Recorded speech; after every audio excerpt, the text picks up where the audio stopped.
মুসলমান ভাইরা আমার, গভীর মনোযোগ। আল্লাহর বান্দা ডাক দিয়ে বলেন, শোনো, তোমরা দ্রুত গতিতে জানাজার জন্য প্রস্তুত গ্রহণ করো, সবাই মিলে একত্র হয়ে যাও। এবার সমস্ত মানুষগুলো যখন জানাজার জন্য লাইন কাতার সবদ্ধ করছেন, সোজা হয়ে দাঁড়ায় গেছেন।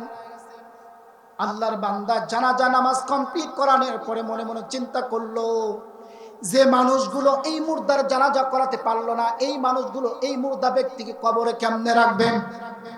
আল্লাহর বান্দার ভিতর কেমন যেন একটা ভয়। আল্লাহর বান্দার কথা বলে না। আল্লাহর বান্দা দীর্ঘক্ষণ চিন্তা করার পরে বলল, ভাই, এই লাশটা তোমরা দ্রুত গতিতে কবরস্থানের দিকে নিয়ে যাও, আমি নিজে তোমাদের লাশটাকে কবরস্থানের দিকে নিয়ে যাব। আল্লাহর বান্দা হাঁটি হাঁটি পা পা করে এই লাশটাকে যখন কবরস্থানের দিকে নিয়ে গেলেন, আল্লাহর বান্দা কবরের মধ্যে নামছে, আর দুইজন ব্যক্তি নিয়ে মোট তিনজন ব্যক্তি কবরের মধ্যে নামছে।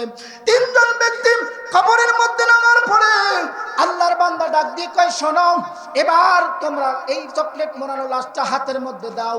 আল্লাহর বান্দা হাতের মধ্যে নিছে। এবার কবরের মধ্যে যখন লাশটা শোয়ায় দিছে, বুকের উপর হাত দিয়ে বললেন, বিসমিল্লাহি ওয়া আলা মিল্লাতি রাসূলিল্লাহ। এই দোয়াটা তিনবার পরে যখন কবরের উপরে যখন বাঁশ দিয়ে দিলেন, তালাই দিয়ে দিলেন, মনকে মন মাটি কবরের উপর চাপা দিলেন, আর বললেন, মিনহা খলাকনাকুম ওয়া ফিহা নুঈদুকুম ওয়া মিনহা নুখরিজুকুম তারাতান উখরা।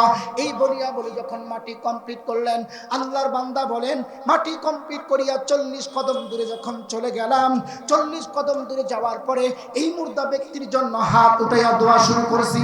দোয়া কমপ্লিট করিয়া এবার আল্লাহর বান্দা বলেন, আমি যখন আমার অফিসের দিকে রওনা হলাম, অফিস গেটের মধ্যে যাওয়ার পরে যে দারোয়ান ডাক দিয়ে, স্যার, আপনার পরিচয়পত্রটা ওপেন করেন।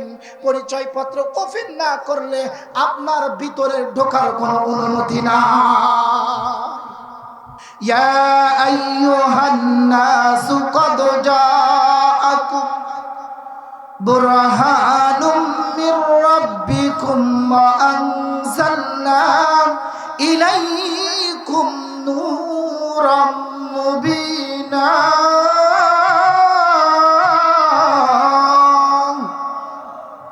আল্লাহ কয়, এ মানুষ, এই গ্রন্থটার নাম রেখেছি বুরহান। আর এই গ্রন্থ যা আমি যে নবীর উপর পাঠাইছি, ওই নবীর নামটাও আমি আল্লাহ বুরহান রেখেছি। সুবহানাল্লাহ। কিতাবের নাম বুরহান, নবীর নাম বুরহান। আল্লাহ কয়, ক্বাদ জাআকুম বুরহানুম মির রাব্বিকুম ওয়া আনজালনা ইলাইকুম নূরাম মুবিনা। এই দুনিয়ার মানুষ, আমি এই গ্রন্থের একটি নাম রেখেছি, আর একটি নাম, সেটা হলো নূর। আর আমি পৃথিবীতে একজন মানুষ, একজন নবী পাঠাইছি, রসুল পাঠাইছি, তার নাম হলো নূরওয়ালা নবী। সুবহানাল্লাহ বলেন। কিওয়ালা নবী? নূরওয়ালা নবী। আল্লাহ কয়, নূর নামক গ্রন্থটা আমি নূর নামক নবীর উপর অবতীর্ণ করি। আর এই নূর এমন নূর, ওই যে গ্রামের চাকর গেছে শহরে, আলোচনা বুঝিয়ে নেওয়ার জন্য কিছু উক্তি আর যুক্তি দরকার আছে না? গ্রামের চাকর গেছে শহরে মালিকের বাসায়। এখন মালিক ডাক দিয়ে কয়, এই চাকর, লাইট অফ করে দে, বাল্ব অফ করে দে। ও যা করে কি, বাল্বের মধ্যে ফু দেয়। বলেন, বাল্বের মধ্যে ফু দিলে কি কারেন্টের বাল্ব অফ হবে? মালিক কয়, কে ফুয়ের আওয়াজ কোত্থেকে আসে? সামনের দিকে যা দেখে গোলাম, গ্রামের চাকর, বাল্বের মধ্যে ফু দেয়। এই বেকুব, কি করস?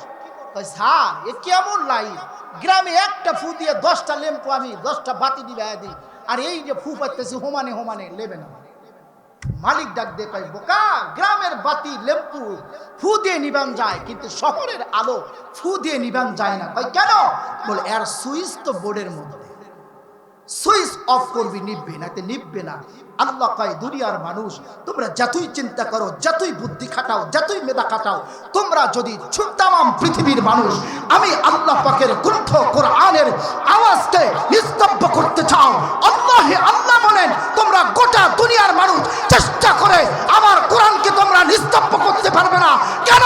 এই কোরআন হেফাজতের দায়িত্ব আমি আল্লাহ পাকের কুদরতি হাতের মধ্যে। কথা বলেন, ঠিক না ঠিক?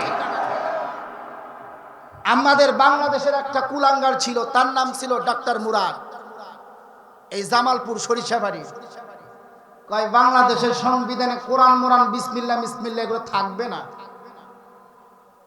এই বদমাইশের বাচ্চা, বদমাইশ শেষামাশা তুই নিজেই না, ঠিক কিনা? আল্লাহর জমিন থাকবে, আল্লাহর আসমান থাকবে, আল্লাহর দিন থাকবে, আল্লাহর কোরআন থাকবে, তোদের ক্ষমতা থাকবে না। নতুন কিছু নেতার আবির্ভাব হয়েছে বাংলার জমিনে।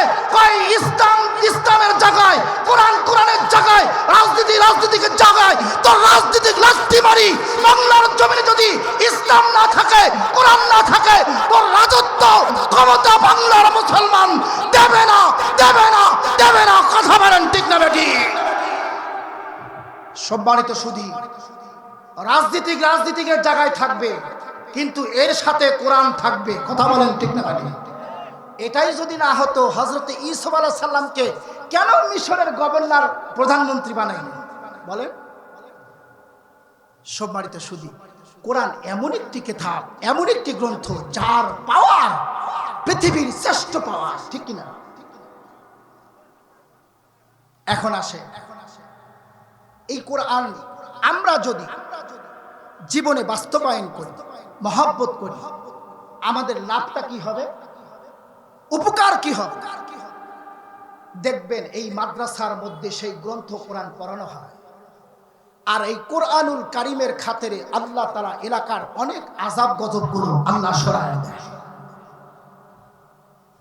আজকে শিমলা মাদ্রাসার দিকে তাকান, নদী কি কম ডিস্টার্ব করছে? ভাঙতে ভাঙতে ভাঙতে ভাঙতে শেষ প্রান্তে পৌঁছে গেছে, কিন্তু কোরআনের খাতিরে এখন দেখা যাচ্ছে এলাকাকে টিকিয়ে দিচ্ছে। এটা মনে করতে হবে এলাকার কোনো মজা না, শুধু মাদ্রাসার তলবে ইলম আর কোরআনের খাতিরে। কথা বলেন ঠিক না বেটি? দত্তবাড়ি মাদ্রাসা দেখেন, একজন ভ্যান চালক, সেও একটা জাগির নিছে কিনা? কেন? আল্লাহ তারা এত বরকত দিছে যে দিনে ভ্যান চালায়, তারপরেও একটা জাগি রাখার যোগ্যতা বরকত আল্লাহ দিয়ে দিছে। কিসের খাতিরে? শুধুমাত্র কেবলমাত্র কোরআনের খাতিরে। এজন্য আল্লাহ বলছেন, তোমরা কোরআনকে আঁকড়িয়ে ধরো, কোরআন শেখো। যদি শিখতে না পারো, ছেলে মেয়েকে শেখাও। তাও যদি না পারো, নাতি নাতনিকে শেখাও। তাও যদি না পারো, কোরআনের প্রতিষ্ঠানের সাথে, কোরআন ওয়ালাদের সাথে মহব্বত রাখো। তাও যদি না পারো, এদেরকে ভালোবাসো। তাও যদি না পারো, 10 টাকা দাও। তাও যদি না পারো, এখানে সময় দাও। তাও যদি না পারো, রাতের আধারে তাহাজ্জুদ নামাজ পড়ে এই মাদ্রাসার জন্য দোয়া করো। এই মাদ্রাসায় একদিন আপনার আমার উসিলা হয়ে জান্নাতের মেহমান বানায় দিবে। এটা আল্লাহ পাকের ওয়াদা। কার ওয়াদা? আল্লাহ পাকের ওয়াদা। এই জন্য আমাদের সম্পর্ক থাকবে কার সাথে? কোরআনের সাথে। কার সাথে? কোরআনের সাথে। কোরআনের যে কোনো আইন, যে কোনো বিধান আমরা মানতে প্রস্তুত, ঠিক না? মানতে প্রস্তুত। এখন আসেন, ভারতবর্ষের ভিতরে একজন আল্লাহর ওলি আসছিলেন, তার নাম ছিল কারি তৈয়ব সাহেব রহমাতুল্লাহ। কষ্ট হইতেছে? আমি বেশিক্ষণ আলোচনা করব না, তারপরে আমি প্রধান মেহমান নিয়ে আসবো ইনশাআল্লাহ যত সময়। ভারতবর্ষের ভিতরে একজন আল্লাহর ওলি আসছিলেন, তার নাম ছিল কারি তৈয়ব সাহেব রহমাতুল্লাহ। উনি একটা কিতাবের ভিতর লেখছে, ভারতবর্ষের ভিতরে একটা এলাকা ছিল, যে এলাকার নাম ছিল মূর্খর গ্রাম। কিসের গ্রাম? মূর্খর গ্রাম। ওই গ্রামে কোনো শিক্ষিত মানুষ ছিল না। কি মানুষ ছিল না? শিক্ষিত। আল্লাহর কি কুদরত, কারিশমা! ওই গ্রামের একজন মানুষ দিন মজুর, এই কথা বলেন না, গ্রামের একজন দিন মজুর রাখাল কামলা মারা গেছে। এখন এই লোকটার জানাজা করাবে এরকম যোগ্যতা লোক ওই গ্রামের মধ্যে নাই। তাহলে কেমন মূর্খর গ্রাম! ইতিমধ্যেই এলাকার যে মাতব্বর নেতা মোড়ল তার কাছে গেছে, যা বলছে, দাদা গ্রামের অমুক মারা গেছে, জানাজা করাবো, এরকম লোক তো আমাদের গ্রামে নাই, তাহলে একটা বুদ্ধি টুদ্ধি দেন। মাতব্বর বলছে, বুদ্ধি আছে। বলে কি? লাশটা গোসল করাইছস? কয় হ্যাঁ। লাশটা খাটনিতে নিয়ে মেন রোডের পাশে দাঁড়িয়ে যা, কোনো টুপিওয়ালা দাড়িওয়ালা কোনো মোল্লা মুন্সি দেখলে জানাজাটা করায় আনিস। মাটি দেওয়া কোনো ব্যাপার না, নাকি বলেন? দোয়া কই আর না কই, কিন্তু ওই কুকুর আর শিয়ার মালাগের যেরকম দেয় ওরকম দিয়ে দিব, নাকি বলেন? নিয়ে গেছে, মেন রোডের পাশে নিয়ে গেছে, হাইওয়ে নিয়ে গেছে। নিয়ে যা যখন দাঁড়া আছে, দেখে দীর্ঘক্ষণ পরে একজন টুপিওয়ালা দাড়িওয়ালা জুব্বাওয়ালা মানুষ আস্তে আস্তে সাইকেল ভেদ করে ধীরে ধীরে আসে। মানুষ যতই বাহাদুরি করুক, যতই ক্ষমতা দেখাক, কিন্তু লাশ সামনে আসলে কিন্তু একটু হলেও সম্মান করে, নাকি বলে? একটু হলেও সম্মান করে, ভিতরে একটা ভয় আসে, ধাক্কা আসে, আহ আমারও তো দুনিয়া ছেড়ে চলে যেতে হবে, ঠিক কিনা? আসে, যখন আসছে সাইকেল থেকে নামছে, লোকেরা বলছে, হুজুর এই মুর্দা ব্যক্তির জানাজা একটু করে দিয়ে যান। কয় তোমাদের মধ্যে জানাজার যোগ্যতা কোনো লোক নাই? কয় না। ঘড়ির দিকে তাকায়, কয় আমার তো অফিস টাইম 10টায়, যত সময় না গেলে আমার চাকরি থাকবে না। আবার চিন্তা করলো, যাক চাকরি যাক, কিন্তু লোকটাকে জানাজা করাতে হবে। মুসলমান ভাইরা আমার, গভীর মনোযোগ, আল্লাহর বান্দা ডাক দিয়ে বলেন, শোনো, তোমরা দ্রুত গতিতে জানাজার জন্য প্রস্তুত গ্রহণ করো, সবাই মিলে একত্র হয়ে যাও। এবার সমস্ত মানুষগুলো যখন জানাজার জন্য লাইন কাতার সবদ্ধ করছেন, সোজা হয়ে দাঁড়ায় গেছেন। আল্লাহর বান্দা জানাজা নামাজ কমপ্লিট করানোর পরে মনে মনে চিন্তা করলো, যে মানুষগুলো এই মুর্দার জানাজা করাতে পারলো না, এই মানুষগুলো এই মুর্দা ব্যক্তিকে কবরে কেমনে রাখবেন? আল্লাহর বান্দার ভিতর কেমন যেন একটা ভয়, আল্লাহর বান্দার কথা বলে না। আল্লাহর বান্দা দীর্ঘক্ষণ চিন্তা করার পরে বলল, ভাই এই লাশটা তোমরা দ্রুত গতিতে কবরস্থানের দিকে নিয়ে যাও, আমি নিজে তোমাদের লাশটাকে কবরস্থানের দিকে নিয়ে যাব। আল্লাহর বান্দা হাঁটি হাঁটি পা পা করে এই লাশটাকে যখন কবরস্থানের দিকে নিয়ে গেলেন, আল্লাহর বান্দা কবরের মধ্যে নামছে, আর দুইজন ব্যক্তি নিয়ে মোট 3 জন ব্যক্তি কবরের মধ্যে নামছে।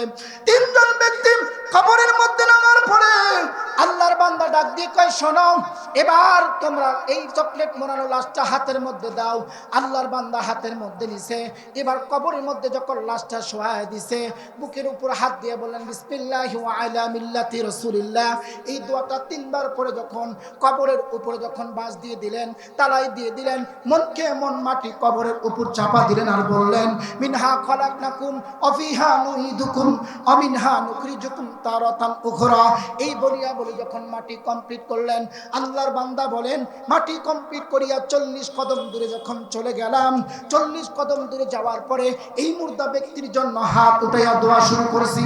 দোয়া কমপ্লিট করিয়া এবার আল্লাহর বান্দা বলেন, আমি যখন আমার অফিসের দিকে রওনা হলাম, অফিস গেটের মধ্যে যাওয়ার পরে গেট দারোয়ান ডাক দিয়ে, স্যার আপনার পরিচয় পত্রটা ওপেন করেন, পরিচয় পত্র ওপেন না করলে আপনার ভিতরে ঢোকার কোনো অনুমতি না,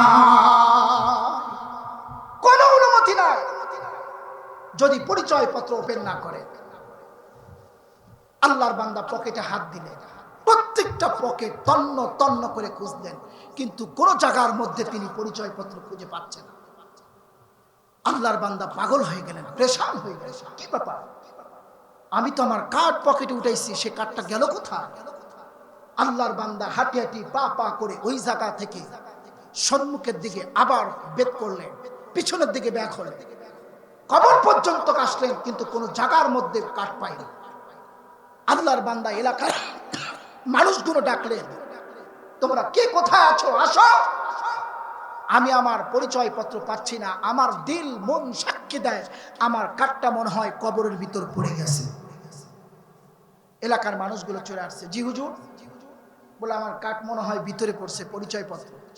এলাকার লোকগুলো দেখলেন, লোকটা জানাজা করলো, কবরে রাখলো, মহাব্বত করলো, যাক লাশ এখনো পচে নাই, ফাটে নাই, দেখ বললো, হুজুর কি করতে হবে? দা কুড়াল নিয়ে আসো। যা হোক আনছে, কবরের মাথার কাছে একটু খনন করছে, কবরের ভিতর তাকায়া আল্লাহর বান্দা আশ্চর্য হয়ে গেলেন। তাকায়া দেখে যে গোটা কবরটা আমার আল্লাহ জান্নাতের কাঁচা ফুল দিয়ে গোটা কবরটা সাজিয়ে রেখেছে। আর কবরের মাঝখান থেকে এমন কিছু ঘ্রাণ আসতেছে, জান্নাতের মেশক আম্বরের ঘ্রাণ, পৃথিবীর কোনো আতরের ঘ্রাণ, কোনো পারফিউমের ঘ্রাণ, এটা জান্নাতের মেশক আম্বরের। আল্লাহর বান্দা আশ্চর্য হয়ে গেলেন, কি ব্যাপার, এ লোক কি আমল করেছে যে আমলের খাতিরে কবরে রাখা মাত্রই আমার আল্লাহ জান্নাতের ডেকোটার দিয়ে গোটা কবরকে সাজায় দিয়েছে। মুসলমান ভাইরা আমার, গভীর মনোযোগ, আল্লাহর বান্দা সঙ্গে সঙ্গে এলাকার লোকগুলো বললেন, বললেন, দেখো আশ্চর্য বিষয়টা দেখো, এলাকার মানুষ কবরের মধ্যে উকি দিয়ে দেখে গোটা কবরটা আমার আল্লাহ, গোটা কবরটা জান্নাতের বাগিচা বানায় দিয়ে দিয়েছেন। আল্লাহর বান্দা মাথার দিকে তাকায় দেখে তার পরিচয়পত্রটা ওই জায়গার মধ্যে পাওয়া যায়।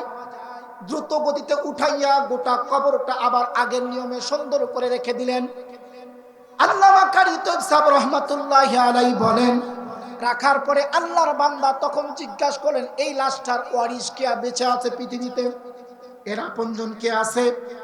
এলাকার মানুষগুলো বললেন, হুজুর এর আপন বলতে কেউ নাই, শুধুমাত্র কেবলমাত্র একটা কন্যা সন্তান পৃথিবীতে বেঁচে আছে। আল্লাহর বান্দা বললেন, এই কন্যা সন্তানের সাথে আমি কথা বলতে চাই। এই লোকটা এমন কি আমল করছে, এমন কি আমল করেছে যে আমলের খাতিরে আমার আল্লাহ ওর কবরটা সঙ্গে সঙ্গে জান্নাতের বাগান বানায় দিয়েছে। এমন কি আমল করছে আমার জানতে হবে। ঠিক আছে চলে। আল্লাহর বান্দা পর্দার আড়াল থেকে ওই মুর্দা ব্যক্তির মেয়েকে ডাক দিয়ে বললেন, মা তোমার বাবা সম্পর্কে তোমাকে কয়টা প্রশ্ন করব, জবাব দিবা। মেয়ে ডাক দিয়ে কয়, জি বাবা বলে।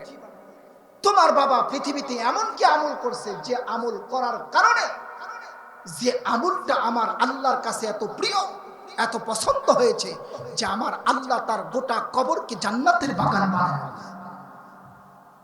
মেয়েটা দীর্ঘক্ষণ চিন্তা করে বললেন, বাবা আমার বাবা তো একজন রাখাল ছিলেন, অন্যর বাড়ি কাজ করে থাকতেন। আমার বাবার তেমন কোনো আমল দেখি না, নামাজ কালাম ইবাদত বন্দেগী কই, আমার বাবা তো সেরকম পারদর্শী ছিলেন না। আমি বুঝলাম না কি হলো। আল্লাহর বান্দা বললেন, মা একটু চিন্তা করে দেখো। মেয়েটা দীর্ঘক্ষণ পরে ডাক দিয়ে কয়, বাবা আমার বাবার একটা আমল দেখতাম, একটা আমল। সে আমলটা হলো, আমার বাবা প্রত্যেক দিন সকাল এবং সন্ধ্যা, আমার বাবা ওযু জানতেন না, নামাজ জানতেন না, পাকনা পাকের কোনো মাসালা জানতেন না, কিন্তু আমার আব্বা একটা আমল করতেন, সেটা হলো প্রত্যেক দিন সকালবেলা আর সন্ধ্যাবেলা পুকুরের মধ্যে নেমে হাত আর পা মুখগুলো সুন্দর করে ধৌত করতেন। আর ঘরের মধ্যে আসার পরে ওই যে তাকের উপর একটা কোরআন দেখেন। আমার আব্বা পড়তে জানতেন না, কিন্তু সকাল আর সন্ধ্যা আমার আব্বা এই কোরআনটা নিয়ে একবার কপালের সাথে, একবার বুকের সাথে, একবার ঠোঁটের সাথে লাগাইতেন। আর সুন্দর করে কোরআনটা খুলে, কোরআনটা খুলে কোরআনের আয়াতের নিচ দিয়ে হাত দিয়ে বুলাইতেন আর বলতেন, হাজা কালামুল্লাহ, হাজা কালামুল্লাহ। ও মালিক, এটা আর কোনো কালাম না, এটা আর কোনো কিতাব না, এটা আর কোনো ভাষা না, এটা তোমার কালাম, তোমার ভাষা। আমি পড়তে জানি না, কিন্তু আমি মুহাব্বত করতে জানি। আল্লাহর বান্দা সাক্ষী দিলেন। আল্লামা কারি তৈয়ব সাহেব রাহমাতুল্লাহ আলাইহি বলেন, নিঃসন্দেহে কোরআনকে মুহাব্বত করার কারণে, কোরআনকে ইজ্জত করার কারণে, কোরআনকে আদর করার কারণে আল্লাহ তাআলা আল্লাহর বান্দার কবরকে মৃত্যুর পরে জান্নাতের বাগান বানায় দিয়েছে। তাহলে কোরআনকে মুহাব্বত করলে আল্লাহ তাআলা তার কবরকে জান্নাতের বাগিচা বানায় দিবে। কোরআনের খাতিরে আল্লাহ তাআলা ওই লোকটার গোটা জিম্মাদারি নিয়ে নেয়। নাকি বলেন? যেহেতু আল্লাহ বলছেন কোরআন হেফাজত করবেন কে? আল্লাহ। কোরআনের সাথে মুহাব্বত করলে, কোরআন অনুযায়ী জীবনকে বাস্তবায়ন করলে আমার আল্লাহ তার হেফাজতের দায়িত্ব নিয়ে নেবেন। আসেন, দ্বিতীয় কথা হলো, কোরআন এমন একটি গ্রন্থ, এমন একটি কিতাব, যে কোরআন, যে গ্রন্থ যার পাওয়ার সর্বোচ্চ, কাল কঠিন হাসরের ময়দানে আখিরাতের দিনে কোনো সুপারিশ, দুনিয়ার কোনো এই টাইম, এই সময়ের কোনো মূল্য থাকবে না। থাকবে না? থাকবে না। কাল কঠিন হাসরের ময়দানে আল্লাহ তাআলা আখিরাতের জন্য দুটি দরজা রাখছেন। কয়টি দরজা? দুটি দরজা। আখিরাতের দরজা কয়টি? দুটি। একটি হলো জান্নাতের দরজা, আর একটি হলো জাহান্নামের দরজা। খেয়াল করবেন, আখিরাতের একটি দরজা হলো জান্নাতের, আর একটি দরজা হলো জাহান্নামের। এখন জান্নাতীরা জান্নাতে যাবে, জাহান্নামীরা জাহান্নামে যাবে। কিন্তু আমার আল্লাহ এমন একজন আল্লাহ, এমন একজন প্রভু, যার বান্দার প্রতি মহব্বত, ভালোবাসা অপরিহার্য। খেয়াল করবেন যে একটা বাবা সন্তানের প্রতি যদি 100% ভালোবাসা থাকে, বাবার চাইতে মার ভালোবাসা সন্তানের উপর বেশি থাকে। থাকে না? থাকে। নবী তার উম্মতের উপর 1000% ভালোবাসা থাকে। আর আল্লাহ বলেন বান্দার প্রতি আমি আল্লাহর এত ভালোবাসা যার কোনো পার্সেন্টেজ না। আমি আমার বান্দাকে এত মহাব্বত করি। নামাজ পড়ি না, রোজা রাখি না, হজ করি না, জাকাত দেই না, ইসলামের বিধিবিধান মানি না, কোনো কিছু মানি না, কিন্তু আল্লাহ কিন্তু আমাদের না খাওয়াই মানি না। আল্লাহ আমাদের পালে, খাওয়ায়, সুস্থ রাখে, ভালো রাখে, সম্পদের মালিক, বাড়ির মালিক, গাড়ির মালিক, ধন সম্পদের মালিক বানায় দিচ্ছেন। তার মানে আল্লাহর করুণা ছাড়া, আল্লাহর দয়া ছাড়া কোনো কিছুই হয় না। যা কিছু হয় কার থেকে হয়? আল্লাহ তাআলার পক্ষ থেকে হয়। এজন্য এই বিশ্বাস স্থাপন করতে হবে। আখিরাতের দরজা হলো দুটি, একটি হলো জান্নাতের আর একটি হলো জাহান্নাম। এই চিন্তাগুলো আমার নবী করছেন, টেনশন করছেন নবী উম্মতের জন্য যে আমার উম্মত জান্নাতে কেমনে যাবে, জাহান্নামে কেমনে যাবে। এই চিন্তা করে আল্লাহর পয়গম্বর একদিন আজরাইলকে ডাক দিয়ে, আজরাইল তোমার কাছে আমার উম্মতের মৃত্যুর চিত্রটা একটু জানতে চাই। আজরাইল ডাক দিয়ে কয় নবী কি জানতে চাই? বল তুমি আমার উম্মতের মধ্যে বদকারের রুহু কেমনে নিবা আর নেককারের রুহুটা তুমি কেমনে নিবা, এই চিত্রটা আমাকে দেখা। আজরাইল ডাক দিয়ে কয় নবী আপনার বদকার উম্মতের রুহু কেমনে নেব এটা দেখলে তো আপনি সহ্য করতে পারবেন না। নবী ডাক দিয়ে আমি দেখতে চাই আমার বদকার উম্মতের রুহুগুলো তুমি কেমনে নিবা, আমাকে একটু দেখায় দাও। আজরাইল ডাক দিয়ে কয় নবী চোখটা বন্ধ করেন, আমি আজরাইল যখন বলবো চোখটা খুলবেন তখন খুলবেন। আল্লাহর পয়গম্বরকে আজরাইল বললেন নবী চোখ বন্ধ করেন। নবী চোখ বন্ধ করছে। কিছুক্ষণ পর নবী আমার আজরাইল ডাক দিয়ে কয় নবী গো চোখটা খোলেন। আল্লাহর পয়গম্বর চোখ খুলে দেখে জমিনে পা, আসমানে মাথা, গোটা পৃথিবীর মধ্যে তার দেহ, শরীরের লোকগুলো বড় বড়, হাতের চারাগুলো বড় বড়, আর এত বিচ্ছির আর দুর্গন্ধ। এই দেখে নবী আমার সেঞ্চিয়ার হয়ে পড়ে গেছে। মুসলমান ভাইরা আমার দীর্ঘক্ষণ পরে আজরাইল আল্লাহর পয়গম্বরকে বলেন পয়গম্বর এই জন্যই তো বলতেছিলাম আপনি সহ্য করতে পারবেন না। আল্লাহর পয়গম্বর ডাক দিয়ে আজরাইল এই সুরতটা তুমি কাদের জন্য ধরবা? আজরাইল ডাক দিয়ে কয় নবী গো যে সমস্ত আপনার উম্মত গুলো বদকার উম্মত, আল্লাহর কথা মানবে না, আপনি নবীর কথা মানবে না, আল্লাহ পাকের হুকুম আকাম মানবে না, কোরআন হাদিসের বিধিবিধান গুলো মানবে না, যে সমস্ত উম্মতানি গুলো আপনার অবদ্ধ হবে, আপনার আল্লাহর অবদ্ধ হবে, তাদের রূহটা আমি আজরাইল এই সুরত ধারণ করে নেব। আল্লাহর পয়গম্বর ডাক দিয়ে আজরাইল তোমার কাছে দ্বিতীয় চুরুটটা জানতে চাই, তুমি ইমানদার, দিনদার, মুত্তাকিন, পরহেজগার, আমার তুমি খাস উম্মতদের রূহটা কেমনে নিবা? আজরাইল ডাক দিয়ে কয় নবী গো, ওগো আল্লাহর পয়গম্বর আপনি চোখটা বন্ধ করেন। আল্লাহর পয়গম্বর যখন চোখটা বন্ধ করেছে, আজরাইল কিছুক্ষণ পরে ডাক দিয়ে কয় নবী আপনি আপনার চোখটা খোলেন। আল্লাহর পয়গম্বর যখন চোখটা খুলছে, আল্লাহর পয়গম্বর বলেন আমি দেখি আজরাইল একটা সুন্দর সিংহাসনের মধ্যে বসা আছে, হাতের মধ্যে মখমলের কাপড়, গায়ের মাঝখান থেকে মিষ্ক আম্বরের ঘ্রাণ আসতেছে। আল্লাহর পয়গম্বর বলেন আজরাইল এই সুরতটা তুমি কাদের জন্য ধরবা? আল্লাহর পয়গম্বর যখন এই কথা বললেন, আজরাইল ডাক দিয়ে কয় নবী গো আপনার যে সমস্ত খাস উম্মত, উম্মাতানিরা আল্লাহ এবং আল্লাহ রাসূলের কথা মতে চলবে, জীবন যাপন করবে, সমাজ চালাবে, রাষ্ট্র চালাবে, সংসার ফ্যামিলি সব জায়গার মধ্যে যখন আল্লাহ এবং আল্লাহ রাসূলের আদর্শ দিয়ে গোটা সংসারটা ভরপুর করবে এবং তার পায়ে তালু থেকে মাথা চাঁদি পর্যন্ত আল্লাহ এবং আল্লাহ রাসূলের আদর্শ দিয়ে ভরপুর করবে, আমি আজরাইল ওই সমস্ত ঈমানদার উম্মতের জন্য এই সুরতটা ধারণ করব, আমি তাদের জন্য এই সুরত ধারণ করব। ও ভাই, অনন্তকাল কবরে থাকতে হবে। একটা কথা বলেন, এই হাত দিয়ে জীবনে কত মানুষকে কবরে রাখছি, কেউ কি আইছে? কেউ আসে না। কেমন কুদরত, কেমন কারিশমা! সন্তানের কাঁধে বাবার লাশ আর বাবার কাঁধে সন্তানের লাশ। হাই হাই, আছে না এরকম? আহারে, যে মানুষগুলো কবরে শুয়ে আছে ইতিম, এদের মতন অসহায় আর আল্লাহর জমিনে কেউ না। চোখটা বন্ধ করে দেখে এই জায়গার মধ্যে এমন সন্তান আছে, মাও নাই বাবাও নাই, বাবা আছে মা নাই, মা আছে বাবা না, আছে কি না? আছে। আজকে হাজার চেষ্টা করলেও লক্ষ লক্ষ কোটি কোটি টাকা ইনকাম করেন, আপনি অনেক বড় হাই কোয়ালিটির অফিসার, অনেক শিক্ষিত জ্ঞান অর্জন করছেন, আপনার কোটি কোটি টাকা আপনি চাইলেও আপনার বাবাকে একটা আপেল একটা আঙ্গুরের লোকমাও খাওয়াতে পারবেন না।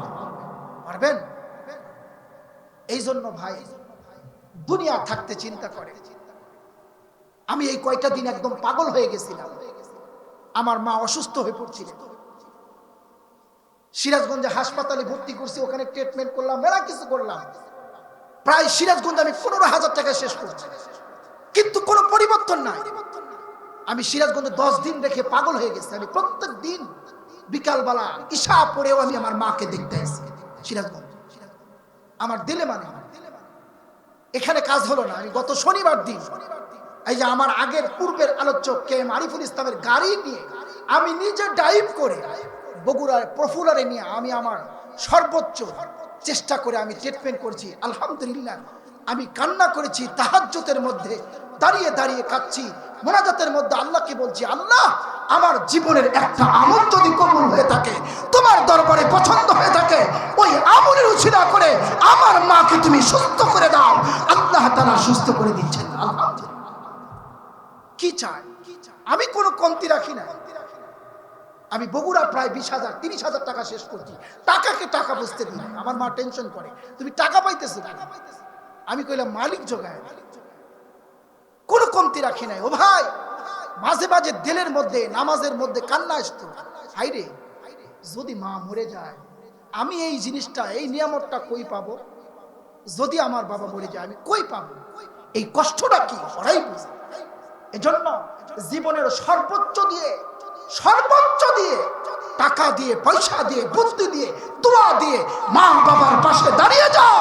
জীবনে যদি বড় হতে চাও, টাকার মালিক হতে চাও, ব্যাংক ম্যানেজার মালিক হতে চাও, মা বাবার দোয়া ছাড়া জীবনের সফলতা অর্জন করা যায় না। পৃথিবীর সবচেয়ে বড় নিয়ামত হলো মা এবং বাবা। হাই হাই, চিন্তা করে দেখবেন বাবা, যাদের মা নাই বাবা নাই হারিয়েছেন তারা বোঝে হাজার চেষ্টা করলেও তাদেরকে কাছে পাওয়া যায় না। আমার নবী তিন ছিলেন। হাই হাই, আমার নবী তিন। নবী নাই, গোটা মদিনাতে হাহাকার। হযরতে বেলাল পাগল হয়ে গেছে, নবী নাই, রাসূল নাই। বেলাল মদিনা থেকে চলে গেলেন দামেস্কের দিকে। রাসূলের ইন্তেকালের 6 মাস পরে আল্লাহ রাসূল স্বপ্নের মধ্যে বেলালকে বললেন, বেলাল আমি চলে যাওয়ার আজ 6 মাস পর্যন্ত মদিনার মসজিদে তোমার কণ্ঠের আযান শুনি না। আমার মনে চায় আমি কবর থেকে বেলালের আযান শুনি। হযরত বেলাল আর সহ্য করতে পারে না। মুসলমান ভাইরা আমার, কবির মনোযোগ। হযরত বেলাল দামেস্কের থেকে রওনা হলেন মদিনার দিকে। মদিনার মধ্যে যখন প্রবেশ করেছে, মদিনার ছেলে মেয়েরা গুলো পাগল হয়ে গেছে।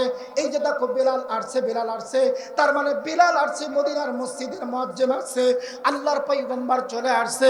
মদিনার সকল মানুষগুলো পাগল হয়ে গেছে, সবাই বেলালের কাছে আসছে। ও বেলাল ভাই, তুমি মদিনায় প্রবেশ করলা, তুমি তো মদিনার মসজিদের মুয়াজ্জিন, তুমি মদিনার মধ্যে প্রবেশ করলা, তুমি মদিনায় আসলা, আজকে দীর্ঘ 6 মাস পরে তুমি মদিনার মধ্যে প্রবেশ করলা। তোমার কাছে জানতে চাই রাহমাতাল লিল আলামিন কোন জায়গার মধ্যে আছে রে বেলাল ভাই? বেলাল কথা বলতে পারে না। এবার সমস্ত মদিনার ছেলে মেয়েরা হযরত বেলালকে ডাক দিয়ে কয়, বেলাল আজ 6 মাস হলো মদিনার মসজিদের মধ্যে তোমার কণ্ঠের আযান শুনি না। ও বেলাল, তুমি মদিনার মসজিদের মধ্যে আযান দিয়ে দাও। হযরত বেলাল ডাক দিয়ে কয়, না না আমি আযান দেব না। কেন আযান দিবে না? যে আযান দিলে ইমামতি আল্লাহর পয়গম্বর করবে না, ওই জায়গার মধ্যে বেলাল আযান দেবে না। কিন্তু বেলাল কারো কথা শোনে না। ইতিমধ্যেই রাসূলের কলিজার টুকরা হাসাইন আর হুসাইন আমিন হযরত বিলালের নিকট চলে আসলেন। ডাক দিয়ে কয়, ভাই বিলাল, তুমি মদিনার মসজিদের মধ্যে আজান দিয়ে দাও। এবার হযরত বিলাল যখন মদিনার মসজিদের মধ্যে আজান শুরু করেছে, আল্লাহু আকবার যখন তাকবীর শুরু করেছে, আশহাদু আল্লা ইলাহা ইল্লাল্লাহ বলছে, হযরত বিলাল যখন আশহাদু আন্না মুহাম্মাদুর রাসূলুল্লাহ বলছে, বিলাল আর সহ্য করতে পারে না। বিলাল ওই জায়গার মধ্যে ঠাস হয়েছেন, চেহারায় পড়ে গেছেন। লোকেরা, সমস্ত মদিনার ছেলেমেয়েরা বিলালকে ডাকতে কয়, বিলাল তুমি এই জায়গার মধ্যে পড়ে গেলা কেন? হযরত বিলালকে প্রশ্ন করা হলো, বিলাল তুমি হুঁশ হারিয়ে ফেললা কেন? বিলাল ডাক দিয়ে কয়, ও মদিনার ছেলেরা, ও মদিনার মেয়েরা, আমি যখন আল্লাহর পয়গম্বরের নামটা আমার জবানের মধ্যে দিয়ে যখন বলতেছিলাম, আমার মনের মধ্যে কেমন যেন একটা ধাক্কা লাগলো, কষ্ট হলো। আজকে মদিনার মসজিদে আমি বিলাল আজান দিই, আজকে আল্লাহর পয়গম্বর এই জামাতের মুসল্লায় আমার নবী ইমামতি করবে না। এই কষ্ট আমার ভিতর আমি সহ্য করতে পারছি। হাই হাই, এই হাসাইন আর হোসাইন রাসূলের কলিজার টুকরা। কেমন কলিজার টুকরা, কেমন কলিজার টুকরা।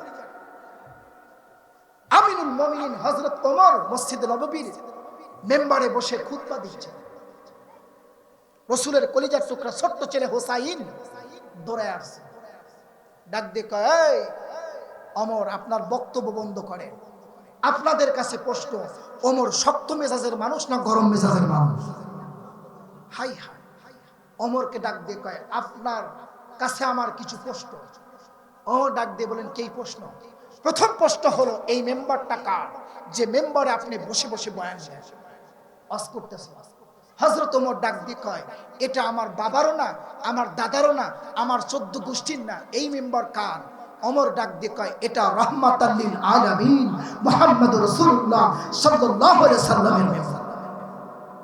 হোসাইন ডাক দিয়ে কয়, তাই যদি হয়ে থাকে, এই মেম্বারে বক্তব্য দেওয়ার যোগ্যতা আপনার নাই, নামান। ওমর চুপচাপ মেম্বার থেকে নামলেন। মসজিদে নববীর সকল মুসল্লি হাসাইন হোসাইনের বাবা হযরতে আলী কারামুল্লাহ ওয়াজহু টেনশন, হাই হাই, হোসাইন কি করে? ওমর দুইটা পা ছিঁড়ে একদম ক্ষত বিক্ষত করে দিবে হোসাইন। যে রাগ, কেউ কথা বলে, চুপচাপ পুরা মসজিদে নববীর লোকজন চুপচাপ, সাইলেন্ট, কথা নাই। আশ্চর্য। ওমর বললেন, হোসাইন আমার অপরাধটা কি জানতে চায়? হোসাইন ডাক দিয়ে কয়, আপনি তো একটা চোর। এক নাম্বার অপরাধ মেম্বার থেকে নামায় দিছে, দ্বিতীয় নাম্বার অপরাধ চোর। কয় কেন? কয় আপনার কাছে ইয়ামেনের বাদশা 200 চাদর দিয়েছে। কয় শত? 200 চাদর। আপনি মদিনার অলিতে গলিতে প্রত্যেকটা গরিব মিসকিন অসহায়কে দিলেন, আপনি নিজেও একটা নিছেন। কয় হ্যাঁ। আপনার ছেলে আব্দুল্লাহ একটা নিছে। কয় হ্যাঁ। আমরা আল্লাহর রাসূলের কলিজার টুকরা হাসাইন আর হোসাইন গরিব হওয়া সত্ত্বেও আমাদের একটা চাদর দিলেন না। তার মানে আপনার ভিতর কোনো ন্যায় ইনসাফ কোনো কিছু নাই।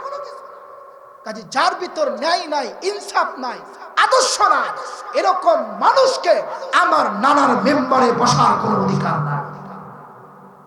আশ্চর্য হয়ে গেল সকল মদিনার মসজিদের সকল মুসল্লি, আশ্চর্য হয়ে গেলেন। মুসলমান ভাইরা আমার, দীর্ঘ মনোযোগ। আমিনুল মুমিনিন হযরত ওমর দীর্ঘক্ষণ পরে আব্দুল্লাহকে ডাক দিয়ে, আমার সন্তান আব্দুল্লাহ, তুমি কি মসজিদের মধ্যে আছো? আব্দুল্লাহ কিছুক্ষণ পরে দাঁড়ায় ডাক দিয়ে কয়, লাব্বাইক আব্বা, আমি এই জায়গার মধ্যে আছি। আমিনুল মুমিনিন হযরত ওমর ডাক দিয়ে কয়, আব্দুল্লাহ, হোসাইন আমাকে এই জায়গার মধ্যে দেখো কি কথাটা বলছে, আমি তোমার কাছে জানতে চাই, তুমি একটু বাসার দিকে চলে যাও। আব্দুল্লাহ বলেন, কেন বাবা? তোমার আম্মার কাছে বলো দুটা চাদর রাখা আছে, নিয়ে আসো। কিন্তু তার আগে আমিনুল মুমিনিন হযরত ওমর নবীজির সকল সাহাবীদেরকে ডাক দিয়ে কয়, সাহাবীরা শোনো। এবার সাহাবীরা ডাক দিয়ে কয়, বলেন। আমিনুল মুমিনিন হযরত ওমর ডাক দিয়ে কয়, সাহাবীরা শুনিয়া লাও, জানিয়া লাও। আমিনুল মুমিনিন হযরত ওমর এই কথা যখন বললেন, সাহাবীরা চুপ করে আছেন। আমিনুল মুমিনিন হযরত ওমর ডাক দিয়ে কয়, হোসাইন শোনো, এই মদিনার মসজিদের আল্লাহর নবীর সাহাবীরা তোমরাও শুনিয়া রাখো, হোসাইন যে কথাটা বলছে এই সম্পূর্ণ কথাটা সত্য, একটা কথাও মিথ্যা না। আমি আমার ইয়ামিনের বাদশা আমার মদিনাতে 200 চাদর দিয়েছে, 200 চাদরগুলো মদিনার অলিতে গলিতে গরিব মিসকিন অসহায়কে দিয়েছি, কিন্তু আমি ওমর একটা নিয়েছি, আব্দুল্লাহকে একটা দিয়েছি, হাসাইন আর হোসাইনকে কেন দেই নাই? এই কথাটা আপনি শুনিয়া লন। এবার সমস্ত সাহাবীরা বললেন, আমিনুল মুমিনিন আপনি বলতে পারেন। আল্লাহর পয়গম্বরের সাহাবী হযরত ওমর ডাক দিয়ে কয়, শোনেন, আমি আল্লাহর নবীর জবান মোবারক থেকে শুনেছি সাদকা এবং যাকাতের চাদরগুলো যাকাতের মাল, সাদকা এবং যাকাতের মাল সকলের জন্য ভক্ষণ করা জায়েজ আছে, কিন্তু আল্লাহর নবীর পরিবারের জন্য যাকাত আর সাদকা খাওয়া জায়েজ না। ওরা দুই ভাই গরিব হওয়া সত্ত্বেও আমি দিই নাই। কেন দিই নাই? হাসাইন আর হোসাইনের রক্তর মধ্যে আমার নবীর রক্ত প্রবাহিত।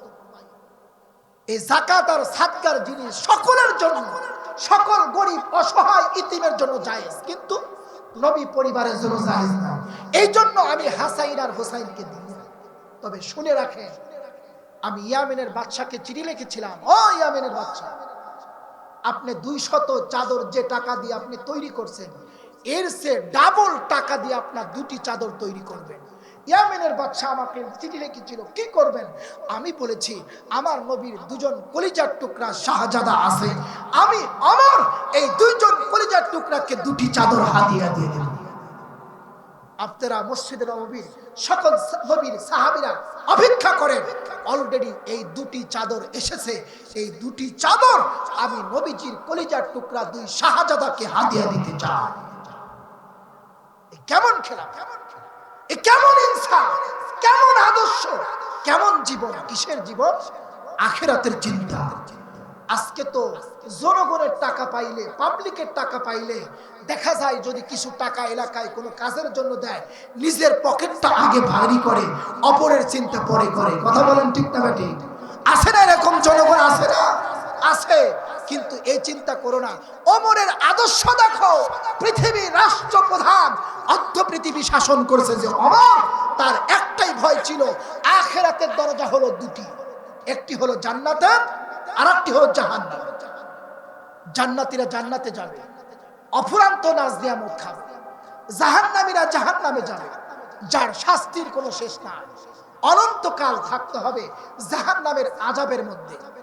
এই কথা কি মিথ্যা? আজীবন থাকতে হবে। তবে হ্যাঁ, দুনিয়ার এই সময়, এই টাইম, এই হায়াতের জিন্দেগি কোনো মূল্য নাই, আখিরাতের জিন্দেগি আছে। মূল্য আছে? কোনো মূল্য নাই। এজন্য দুনিয়ার সময়কে লাথি মেরে যতদিন আমরা আল্লাহ তাআলার জমিনে হায়াত পেয়েছি, আমরা বেশি বেশি নেক আমল অর্জন করব, আর বদ আমলগুলো বর্জন করব। কেননা এই দুনিয়া ছেড়ে আমাদের প্রত্যেকেরই চলে যেতে হবে, ঠিক কি না? কেউ থাকতে পারবে না।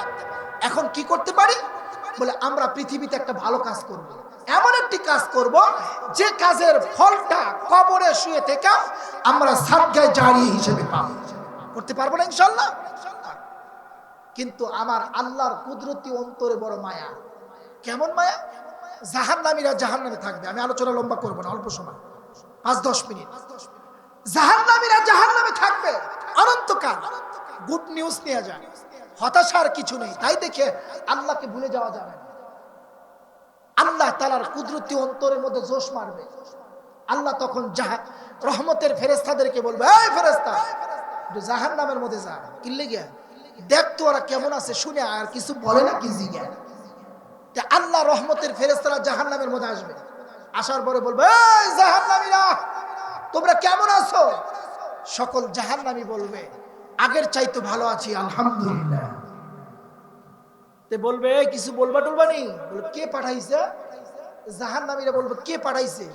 রহমতের ফেরেশতারা বলবে, আল্লাহ পাঠাইছে, কিছু বলার থাকলে বইল। জাহান্নামীরা ভয়ে ভয়ে কইব, আল্লাহ কি কইমু, কি হবো? নামাজ পড়ি নাই, রোজা রাখি নাই, হজ করি নাই, দান সাদকা করি নাই, হুজুররা কত মাহফিলে কইছে এটা করলে এটা এই নাকি কোনো কথাই তো শুনি নাই, কেমনে কি কোন তারপরে কিছু কইবেনি? আল্লাহরে কইও ওই যে একটা গেট দেখা যায়, ওটা কিসের গেট? বলে ওটা জান্নাতের গেট। আল্লাহরে কইও জান্নাতে যাও না, একটু গেটটা দেখতে চাই। সুবহানাল্লাহ। মুসলমান ভাইরা আমার গভীর মনোযোগ, আমার আল্লাহ তাআলার কুদরতি অন্তরের মধ্যে জোশ মারবে। আল্লাহ তাআলা কিছুক্ষণ পরে রহমতের ফেরেশতাদেরকে ডেকে বলবে, ও ফেরেশতারা, সমস্ত জাহান্নামীকে জান্নাতের গেট পর্যন্ত পৌঁছা দে। আল্লাহর কুদরত কারিশমা, জাহান্নামের গেটের মধ্যে আমার আল্লাহ ৭০,০০০ নূরের পর্দা লাগা দিবে। জান্নাতীরা জাহান্নামীদেরকে দেখবে, কিন্তু জাহান্নামীরা জান্নাতীদেরকে দেখতে পারবে না। এইভাবে কিছুদিন থাকার পরে আমার আল্লাহর কুদরতি অন্তরের মধ্যে জোশ মারবে। আমার আল্লাহ ডেকে বলবে, ও রহমতের ফেরেশতারা, চলে যা জমিনের মধ্যে, চল জাহান্নামের মধ্যে চলে যা, জিজ্ঞাসা কর ওরা কেমন আছে। এবার সমস্ত জাহান্নামীকে বলা হবে, ও জাহান্নামীরা কেমন আছো? জাহান্নামীরা বলবে, ও ফেরেশতা, আগের চাইতে একটু ভালো আছি, এতদিন জাহান্নামে ছিলাম, আজকে জান্নাতের গেট পর্যন্ত কাছি, কিন্তু কিছু বলবানি আল্লাহর কাছে। জাহান্নামীরা বলবে, কি বলবো? নামাজ পড়ি নাই, রোজা রাখি নাই, হজ করি নাই, যাকাত দেই নাই, আল্লাহ এবং আল্লাহ রাসূলের বিধিবিধান মানি নাই, কি বলবো?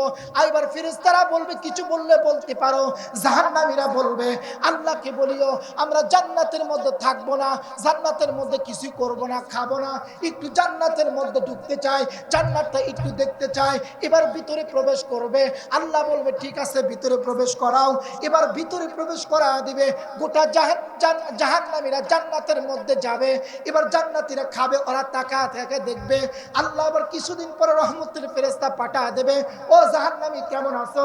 সকল জাহান্নামী বলবে, আগের চাইতে ভালো আছি। কি বলতে চাও? বলে, দুনিয়াতে কোনো কাম করি নাই, আকাম কুকাম করছি, আল্লাহ তাআলার বিধিবিধান মানি নাই, জাহান্নামে অনন্তকাল থাকলাম, কিন্তু জান্নাতের মধ্যে এসে মনে চায় একটু জান্নাতের নাজ নিয়ামত খাওয়ার জন্য।